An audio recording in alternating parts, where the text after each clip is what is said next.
آج میں آپ لوگوں کو نبی صلی اللہ علیہ وسلم کی زندگی کا 11واں حصہ یعنی 11th part of the life story of prophet Muhammad صلی اللہ علیہ وسلم سنانے جا رہا ہوں۔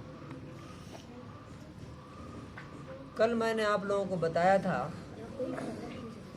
کہ جب مسلمان مکے سے ہجرت کر کے اپنا گھر چھوڑ کر کے شہر چھوڑ کر کے حبشہ چلے گئے، کس لیے؟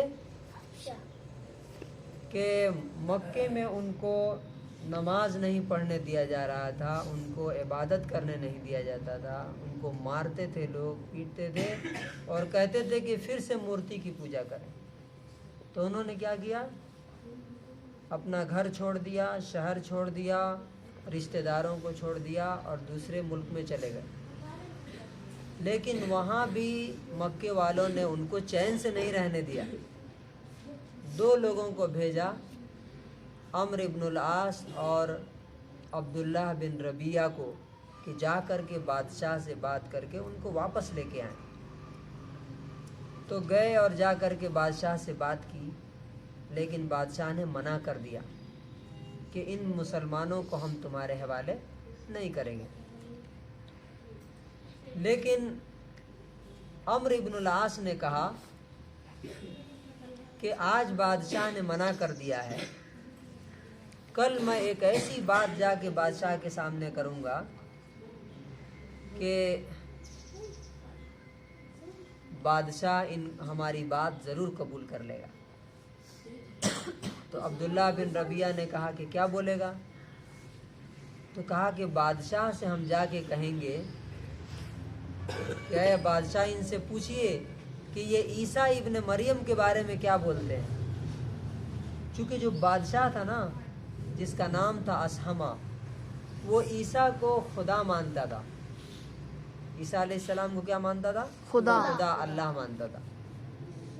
لیکن ہم مسلمان عیسیٰ علیہ السلام کو کیا مانتے ہیں؟ اللہ کے نبی ہیں، وہ بھی انسان تھے۔ تو قرآن میں سورہ مریم میں ان کے بارے میں ڈیٹیل ہے۔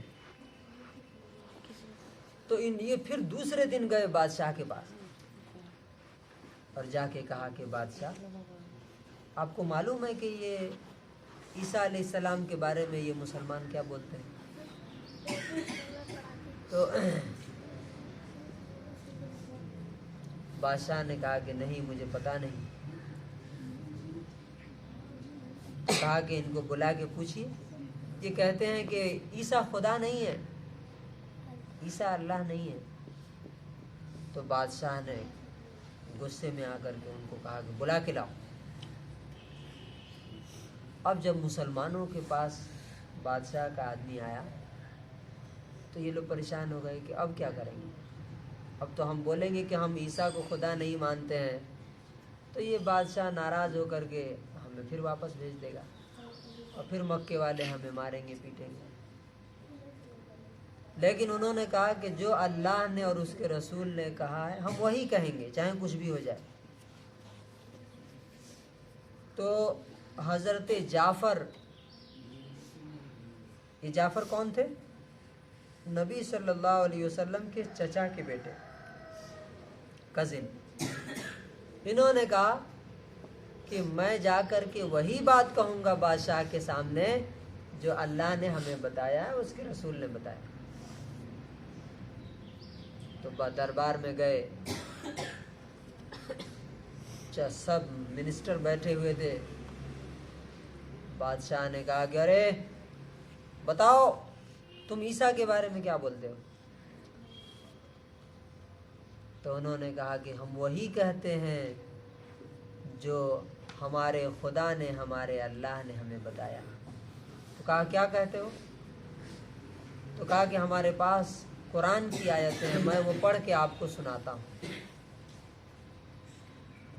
تو حضرت جعفر نے سورہ مریم کی تلاوت شروع کی۔ سورہ مریم، کاف ہا یا عین صاد، ذکر رحمت ربک عبدہ زکریا۔ اس کے بعد جب وہ وہاں تک پہنچے جہاں عیسیٰ علیہ السلام کے بارے میں پورا ڈیٹیل اللہ نے بتا دیا ہے، تو دیکھا کہ بادشاہ کے آنکھوں سے آنسو گر رہے ہیں، بادشاہ رو رہا، اور اتنا رویا کہ اس کی داڑھی بھیگ گئی۔ اور جب انہوں نے قرآن پڑھنا اسٹاپ کیا تو بادشاہ نے زمین سے ایک ایسا تنکا اٹھایا، اس طرح کا، جیسے مان لو کہ یہ قلم اٹھایا، بولا کہ تم نے جو کہا عیسیٰ اس سے اتنا بھی ڈیفرنٹ نہیں ہے، یعنی تم نے جو بات کہی بالکل وہی ہے، یہی سچ ہے، یہی حق ہے، یہی رائٹ ہے۔ اور جب اس نے یہ بات کہی تو جتنے منسٹرز بیٹھے ہوئے تھے سب بادشاہ کی طرف گھور گھور کے دیکھنے لگے کہ بادشاہ اپنا دین چھوڑ رہا ہے، اپنا دھرم چھوڑ رہا ہے۔ تو بادشاہ نے ان کو دیکھا اور دیکھ کر کے کہا